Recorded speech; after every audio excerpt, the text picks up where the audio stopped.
लोकशाहीचा बुलंद आवाज, रिपब्लिकन वार्ता महाराष्ट्र। अखिल भारतीय आदिवासी संघटनेचे राष्ट्रीय अध्यक्ष दीना उघाडे लवकरच आपली भूमिका स्पष्ट करणार, कार्यकर्त्यांना दिले आदेश।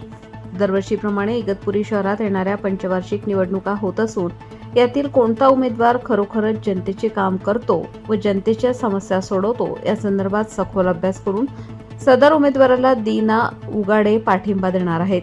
उद्या दिनांक 1 डिसेंबर 2025 रोजी ते आपली भूमिका स्पष्ट करणार आहेत। आज अखिल भारतीय आदिवासी सेनेच्या मध्यवर्ती कार्यालयात काही प्रमुख कार्यकर्त्यांची तातडीची बैठक ठेवली होती। संदर्भ होता की होऊ घातलेल्या महाराष्ट्रातील 2025च्या नगर परिषदेच्या निवडणुकीसंदर्भात काय भूमिका आपली असायला पाहिजे आणि त्या अनुषंगाने महत्त्वाची निर्णय 1-2 दिवसाच्या टप्प्यात आलेली आहे।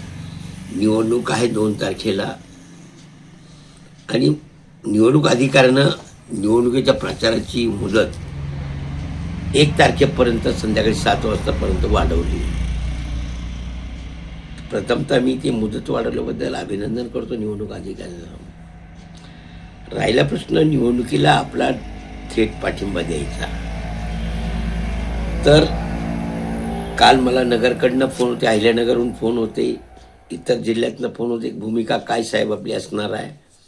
त्यांना एकच सांगितलं का आपली नगरपालिकेमध्ये अखिल भारतीय आदिवासी सेनेची जी काही भूमिका आहे ती शहराच्या मानाने आपली भूमिका पक्षावर जात नाही आहे।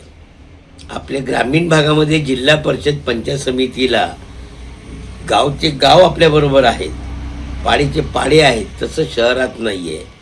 आणि शहरातली विखुरलेली वार्ड रचना, विखुरली मताची विभागणी, या सगळ्या गोष्टीचा झोपडपट्टीवासियांमधला असला जो काही गट आहे यामध्ये अनेक पक्षांचा शिरकाव आहे, नातेगोते आहेत, पक्ष जमलेली आहेत। अशामध्ये कुठल्याही एका पक्षाबरोबर काम करणं या दृष्टीने नगरपालिकेच्या भूमिकेत मला योग्य वाटलं नाही आहे। आमचे सगळे पक्षाचे चांगले जवळचे संबंध आहेत, सगळे पक्ष माझे मित्रपक्ष आहेत, मान्यवर नेते सगळे पक्षाचे माझे जवळचे मित्र आहेत, स्नेही आहेत।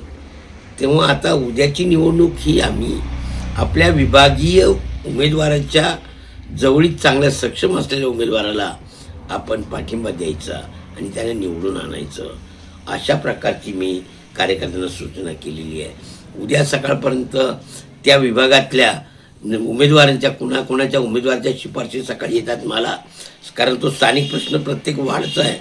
त्या वार्डमध्ये त्या नगरसेवकांनी काय काम केलं, काय काम करणार, तिथल्या राहत्या लोकांचा त्याच्यावरती विश्वास आहे का नाही आहे, हे सगळ्याची शहानिशा आज संध्याकाळपर्यंत होऊन जाईल।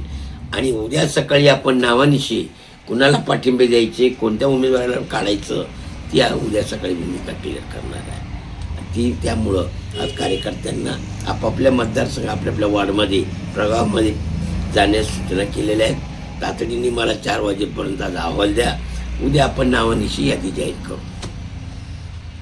रिपब्लिकन वार्ता महाराष्ट्र न्यूजसाठी विशेष प्रतिनिधी आनंद आबाडे, नाशिक।